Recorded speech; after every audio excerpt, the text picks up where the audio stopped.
Bismillahirrahmanirrahim. Assalamu alaikum students. My name is Imran Ahmed and I'm your computer science teacher. Students, आज हम अपनी class 10th का chapter 5 है उसका lecture देख रहे हैं। और स्टूडेंट्स, अगर आपको याद हो प्रीवियस लेक्चर तो हमने एक्सरसाइजेस को स्टार्ट किया था। आज हम कुछ और क्वेश्चन एक्सरसाइजेस के देखेंगे और ये देखेंगे कि उसके हम आंसर्स कैसे फाइंड आउट कर सकते हैं। तो आइए स्टूडेंट्स फिर आज का लेक्चर फॉर्मली स्टार्ट करते हैं। तो स्टूडेंट्स, ये चैप्टर नंबर 5 है हमारा, जिसका नाम है subprogram and file handling. हमने एक्सरसाइज को स्टार्ट किया था लास्ट लेक्चर के अंदर। आज हम देखेंगे write T for true and F for false statement. Main question number 3 हम सबसे पहले देखेंगे, जिसमें हमारे पास कुछ स्टेटमेंट्स गिवन होंगी।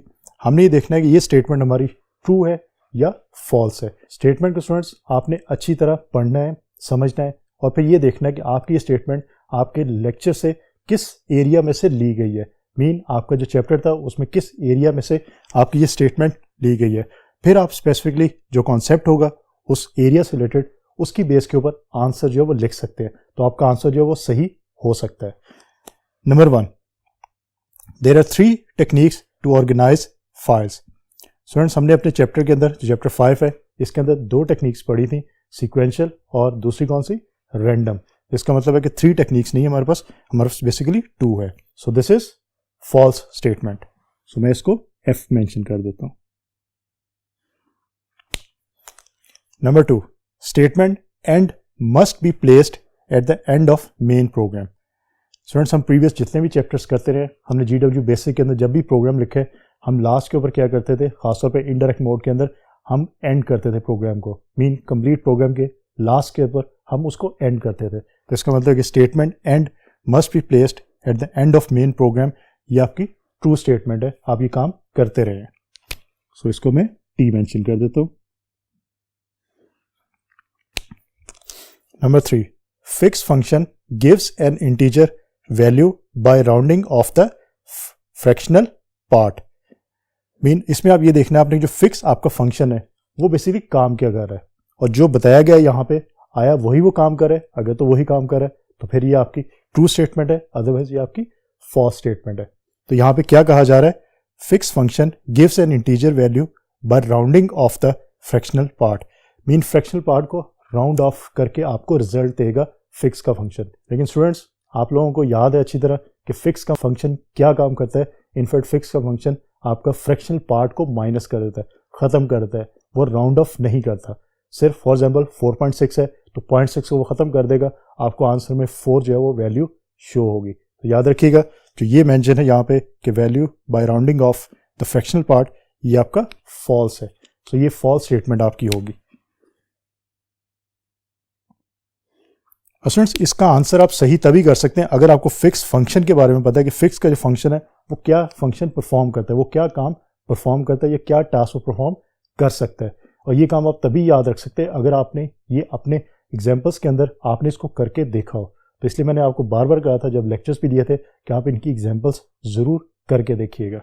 अब स्टूडेंट्स देखते हैं नेक्स्ट हमारे पास कौन सा क्वेश्चन अवेलेबल है और उसमें से हम ट्रू और फॉल्स को कैसे आइडेंटिफाई कर सकते हैं।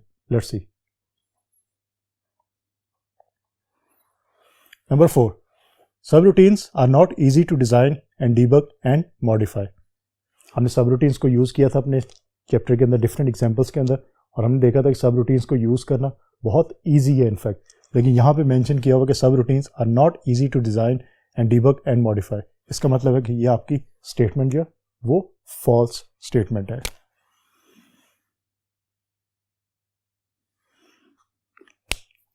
Number 5, a function is associated with 2 statements go sub and return. Students, again आप लोगों ने देखा था कि हमने जितने भी फंक्शंस लिखे थे हर फंक्शंस में हमें गो सब और रिटर्न स्टेटमेंट की जरूरत नहीं थी।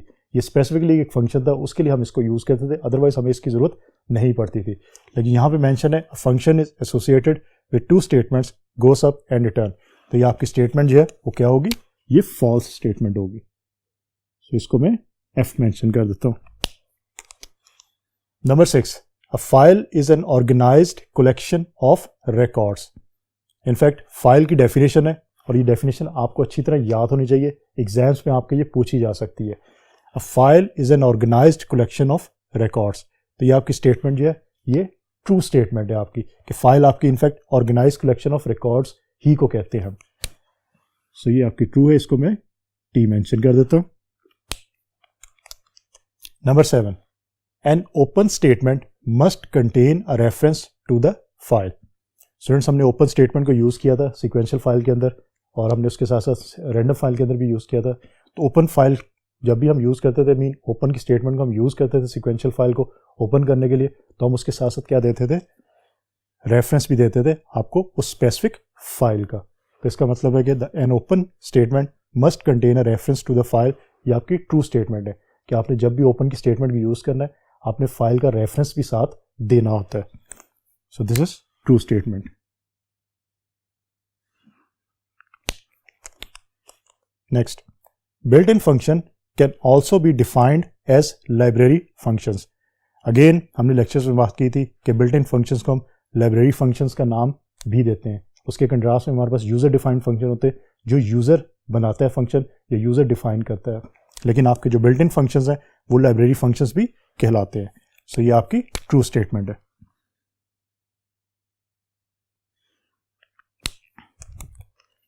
Number 9, a file opened for output is used to read data from it.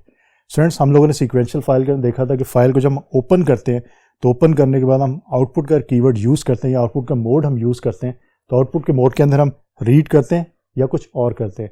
In fact हमने देखा था हम रीड नहीं, हम राइट करते हैं उसमें। तो याद रखिएगा, आउटपुट का कीवर्ड आपका जो है वो राइट डाटा फ्रॉम इट के साथ रिलेट करता है। इनपुट यूज़ करेंगे तो वो आपका रीड के साथ जो है वो कोलैबोरेट करेगा या इनकॉर्पोरेट करेगा। ये चीज़ आपने याद रखनी है। तो ये आपकी स्टेटमेंट जो है वो फॉल्स स्टेटमेंट होगी। Number 10, the keywords used for using सब routines are go sub and return. In fact ये आपकी स्टेटमेंट बिल्कुल ट्रू है। क्यों? क्योंकि कीवर्ड्स जो आपके सब रूटीन्स के साथ जो है वो एसोसिएट करते हैं वो गो सब और रिटर्न के। जहाँ आप गो सब यूज़ करते हैं उसके साथ आप रिटर्न के कीवर्ड को भी यूज़ करते हैं। सो ये आपकी ट्रू स्टेटमेंट है। तो स्टूडेंट्स, ये हमारे पास क्वेश्चन थे ट्रू फॉल्स, कि हमारे पास एक स्टेटमेंट गिवन है, उस स्टेटमेंट को हमने ये आइडेंटिफाई करना है कि ये स्टेटमेंट हमारी ट्रू है या फॉल्स स्टेटमेंट है। उसके लिए हमने स्टेटमेंट को अच्छी तरह रीड करना है। रीड करने के बाद हमने ये देखा कि ये स्टेटमेंट हमारे किस एरिया को बिलोंग करती है। फिर हमने अपने माइंड के अंदर वो कॉन्सेप्ट्स लाए कि जो हमने उस एरिया के अंदर पढ़े थे। उन कॉन्सेप्ट्स की बेस पे हमने ये देखा कि ये आंसर हमारा जो है वो ट्रू है या फॉल्स आंसर है। तो स्टूडेंट्स, आप लोगों ने भी इसी तरह आइडेंटिफाई करना है आंसर को कि आंसर ट्रू है या फॉल्स है। तो फिर आपका आंसर जो है वो इंशाल्लाह गलत नहीं होगा। अब स्टूडेंट्स, हम बात करते हैं क्वेश्चन नंबर 4 की, कि हमारे पास जो क्वेश्चन नंबर 4 एक्सरसाइज के अंदर वो क्वेश्चन क्या कहता है, उसका आंसर हम कैसे आइडेंटिफाई कर सकते हैं। So let's see question number 4, what is the difference between user defined and built in functions. Students, इसके बारे में हमने बहुत डिटेल के साथ अपने लेक्चर्स के अंदर बात की थी। हमने ये बना के भी देखे थे फंक्शंस, हमने इनकी एग्जांपल्स भी बहुत सारी की थी। आपके रेफरेंस के तौर पे मैं आपको बता दूं, पेज नंबर 61, 67 एंड 68 के ऊपर आपको इनकी पूरी डिटेल जो मिल जाएगी। आप लोग वहाँ से इनकी डिटेल ले सकते हैं और जो भी आपने कीवर्ड्स यूज़ करने, जो भी आपने वर्डिंग यूज़ करनी है, आप वहाँ से वर्डिंग देखें और फिर उन कॉन्सेप्ट्स को ज़हन में लेके आएँ। उससे रिलेटेड जो हमारे लेक्चर्स थे उसको सुने। उसके बाद आप अपने वर्ड्स के अंदर इसका आंसर लिखेंगे तो कभी भी आंसर इसका आपको भूलेगा नहीं। ये चीज़ आपने याद रखनी है। क्वेश्चन नंबर 5, डिफरेंशिएट बिटवीन सब रूटीन एंड फंक्शन।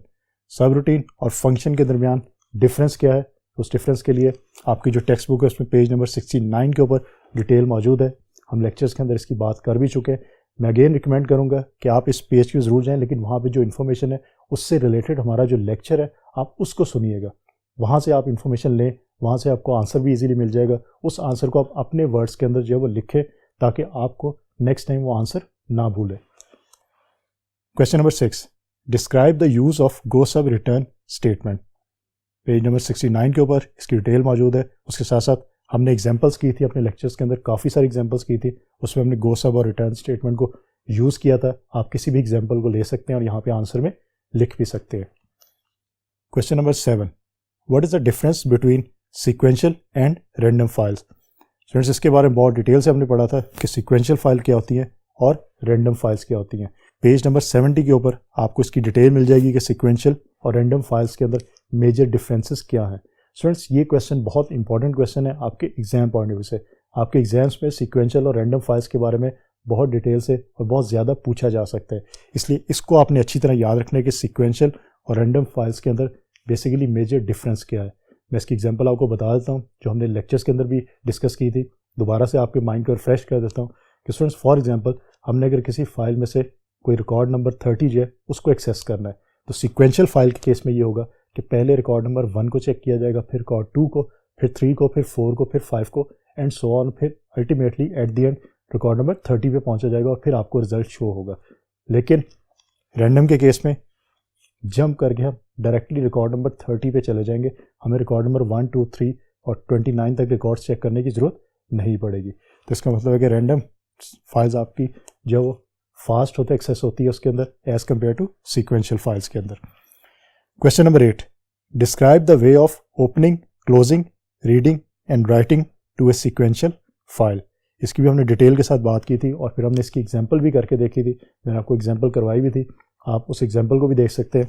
अदरवाइज आपने बुक का जो पेज नंबर 71, 72 एंड 73 वहाँ पे इसकी इन्फॉर्मेशन मौजूद है, आप वहाँ से भी इन्फॉर्मेशन को पढ़ सकते हैं। लेकिन अगेन मैं आपको ये रिकमेंड करूँगा कि आप उससे रिलेटेड जो लेक्चर था उसको सुनिएगा ताकि आप अपने वर्ड्स के अंदर आंसर लिख सकें। अब स्टूडेंट बात करते हैं क्वेश्चन नंबर 9 की कि क्वेश्चन नंबर 9 के अंदर हमारे पास कौन सा क्वेश्चन अवेलेबल है और उसका आंसर हम कैसे आइडेंटिफाई कर सकते हैं। So let's see question number 9, differentiate between data file and program files. Straight forward आपकी बुक का जो पेज नंबर 70 है उसके अंदर ये मेंशन है कि डेटा फाइल क्या होती है और आपकी प्रोग्राम फाइल्स क्या होती है। Question number 10, write down the purpose of the following functions. कुछ फंक्शंस आपको गिवन है, उनका पर्पस आपसे पूछा गया कि ये पर्पस क्या है, मीन ये फंक्शंस क्या टास्क परफॉर्म कर सकते हैं। एब्सोल्यूट का फंक्शन है, इंटीजर का फंक्शन है, स्क्वायर रूट का फंक्शन है, साइन का फंक्शन है और टैब का फंक्शन है। पेज नंबर 61, 62 एंड 63 के ऊपर आपको इनकी डिटेल जो है वो मिल जाएगी। और स्टूडेंट्स याद रखिएगा जो फंक्शंस आपकी इस चैप्टर के अंदर मौजूद है उन फंक्शंस को आपने अच्छी तरह याद रखना है, क्योंकि उन फंक्शंस के बारे में आपसे एग्जाम में पूछा जा सकता है। यहाँ पे सिर्फ 5 फंक्शंस के बारे में पूछा गया, लेकिन बाकी जो फंक्शंस हैं उनके बारे में भी आपसे पूछा जा सकता है।